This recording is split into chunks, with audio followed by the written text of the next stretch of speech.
Nah, Cia, ini kalau kita makin lihat-lihat pendaftaran Capres-Cawapres kan sebentar lagi nih tanggal 19. Makin banyak sekali terjadi dinamika yang ada gitu. Cia, sambil lihat-lihat juga nggak sih?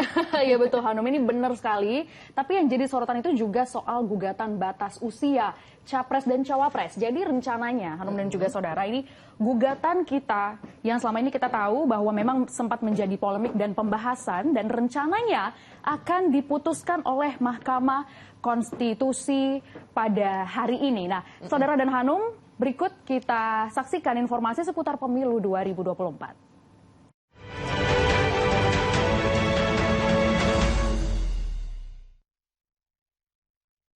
Saudara, Mahkamah Konstitusi akan menggelar sidang putusan gugatan soal usia Capres dan Cawapres pada hari ini. Bila MK mengabulkan batas usia Capres diturunkan dari minimal 40 tahun menjadi 35 tahun akan tentu membuka peluang putra sulung Presiden Joko Widodo Gibran Rakabuming Raka menjadi calon wakil presiden.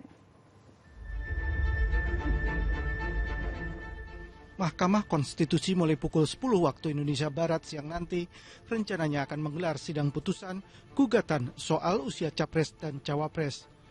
Majelis Hakim Konstitusi akan memutuskan apakah usia minimal Capres dan Cawapres tetap 40 tahun atau diturunkan. Bila Mahkamah Konstitusi mengabulkan batas usia Capres dan Cawapres dari 40 tahun menjadi 35 tahun, maka Wali Kota Solo yang juga putra sulung Presiden Joko Widodo memenuhi syarat untuk berlaga dalam Pilpres 2024 mendatang.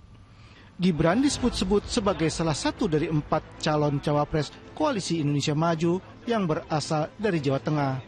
3 lainnya berasal dari Jawa Barat, Jawa Timur, dan luar Jawa. Sekjen Partai Gerindra Ahmad Muzani menyebut cawapres pendamping Prabowo akan diumumkan setelah putusan MK soal batas usia Capres dan Cawapres. Kapan diumumkannya, Pak? Minggu depan. Ini hari Sabtu, hari Minggu. Tapi putusan MK kapan, Pak? Senin, Selasa, pokoknya sabar. Dalam putusan MK, Pak. Ya kita tuh putusan MK kayak apa? Putusan ini, Pak. MK itu adalah lembaga peradilan yang semua putusnya bersifat final dan mengikat.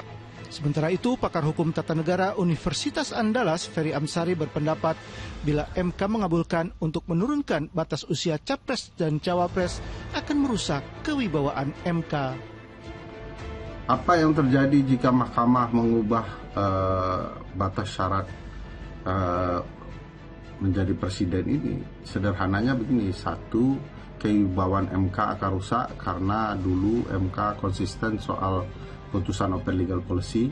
Kedua, MK akan dibicarakan sebagai mahkamah keluarga karena putusannya berkait dengan kepentingan kekeluargaan di istana antara ketua MK dengan partai pengusung Gibran yang dipimpin oleh Kaisang, dan ini adalah karpet merah untuk Gibran yang kebetulan adalah anak presiden.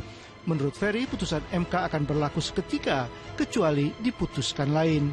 Ini artinya bila putusan MK mengabulkan gugatan menurunkan batas usia Capres, jalan Gibran menjadi calon wakil presiden pada Pilpres 2024 terbuka lebar. Tim Liputan 6 SCTV melaporkan.